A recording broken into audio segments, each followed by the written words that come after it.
Hi everyone, my name is Bharat and today I'm going to talk about Jenkins for a few minutes and show you how we can install Jenkins and how we can set up a basic Jenkins file using a pipeline code. So let me go to Jenkins.io. This is where you go if you want to find out more about Jenkins documentation. So if you click documentation here, you will find all the documentation about Jenkins. It has links where you can see what is pipeline, a pre-version, how you can manage Jenkins, and various other things. So, what is Jenkins? As you can see here, Jenkins is really a self-contained open source tool which can be used to automate all different kinds of work when you build and deploy your code.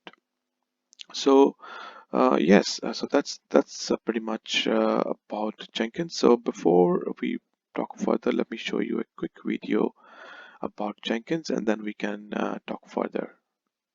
Here's the video. Before all your developers' code can blast out into the world and do great things, it needs to go through the process of building, testing, and deploying. Naturally, you'd love to, or already do, automate that manual effort, so you can launch that code and dazzle users. But if your automation tool doesn't fit your existing tools, you still have manual effort. If you need help figuring it out, you could find yourself shouting into empty space. Even if it's quick to get started, automation can't drive innovation if it's not powerful and flexible enough. Jenkins is the most popular flexible open source automation server and CI/CD system in the world. It can free your developers to drive better innovation for companies of all sizes at hyper speed. With unmatched extensibility, Jenkins integrates with your existing tools, helping create true automation that will free developers from mundane processes. With a community of hundreds of thousands of users and millions of implementations, Jenkins has a support ecosystem that will answer every question fast. And since it's built by developers for developers, it will continue to improve, letting your developers spend their time coming up with the next shining beacon of innovation. For automation that drives innovation, Jenkins is the way. Learn more at jenkins.io. Thanks for watching, guys. Yes, as you can see, Jenkins is the tool which is used almost by everyone now.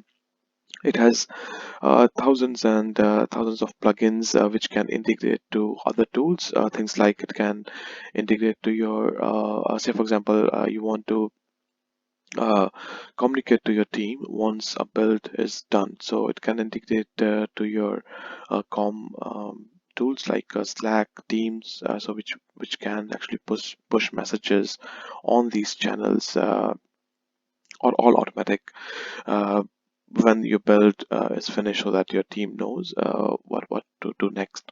It can also send emails to your team once a build is done. So basically you can do a whole lot of integration in Jenkins because it has lots of plugins. So let me move on.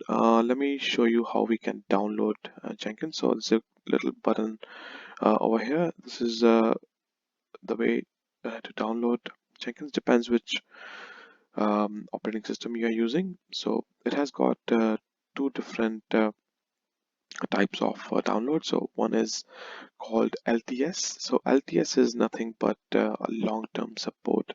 So I think the releases are pushed here every month. These are a bit more stable than on the right hand side, which are more often released. I think they are released weekly. They are called weekly releases. So I mean, depends how comfortable you are. You can either download weekly releases or you can download one of the LTS version of releases.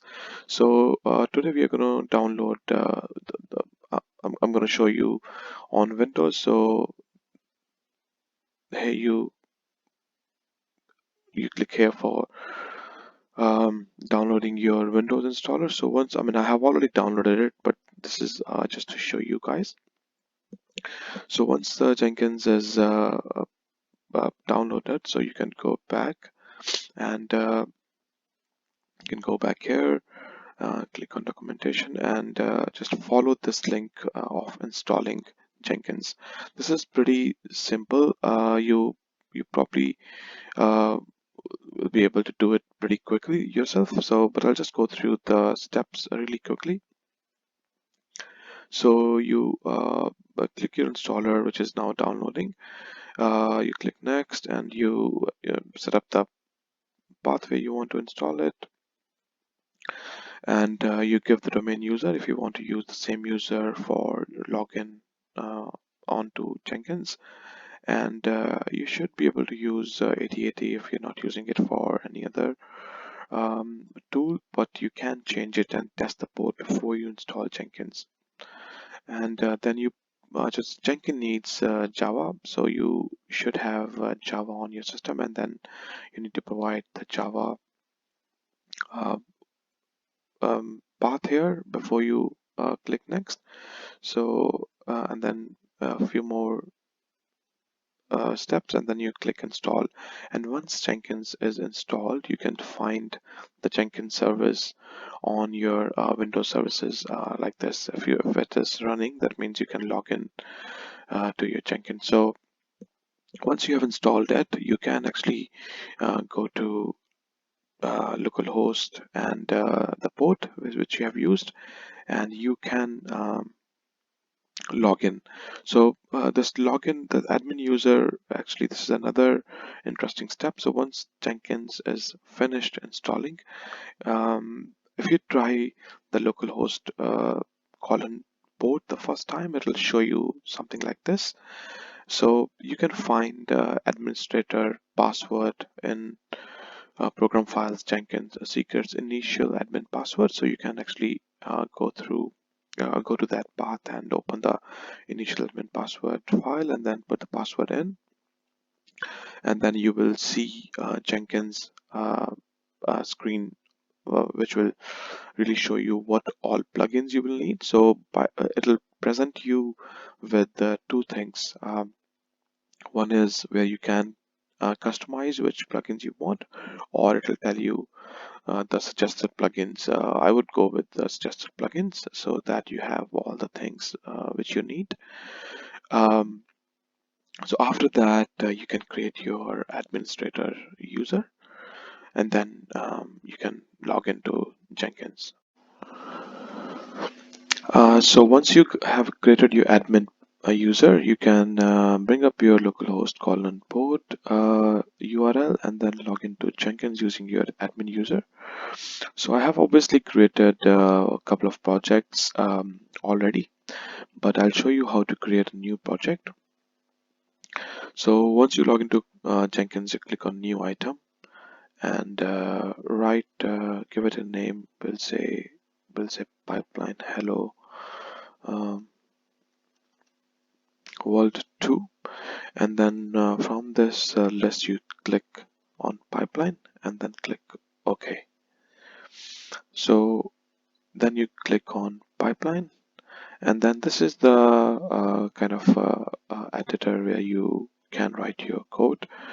So it'll take some time for you to familiarize yourself with pipeline code, but today we are going to use existing examples which are present over here. So when you click on this drop down, it'll show you a few programs here. So let me show you hello world program first. So this is the code. This is how you write pipeline code. So you would use pipeline so that Jenkins know this is pipeline code, and then you use agent, and you can use a particular agent. So we'll talk about agents in further lectures, and then you can have multiple stages in your code, depends what you want to do. So here we are only using one stage because we are just printing a hello world message. So this is the pipeline code for hello world. So we'll just apply and save it. And then what we are going to do is we're going to build this code. So we hit build now, and that's how you build the code. And as you can see, it has already finished. So I'll just take a minute to show you the stage view. So it depends how many stages you have. This is the stage view. So if you have multiple stages, it'll show you more stages on the right hand side of this hello stage. Remember, we gave the name hello to the stage, and that is appearing over here. And this is the time it took to complete your stage. So, and then we click on this log and click on console output to see the output of our program. And it is actually showing us hello world, which means it has uh, it is successful, and it's showing you finished as success. So guys, this is the very basic Jenkins file program, and I hope you have liked this video, and we'll talk about more complex Jenkins file programs in coming lectures. Thanks guys, thanks for watching.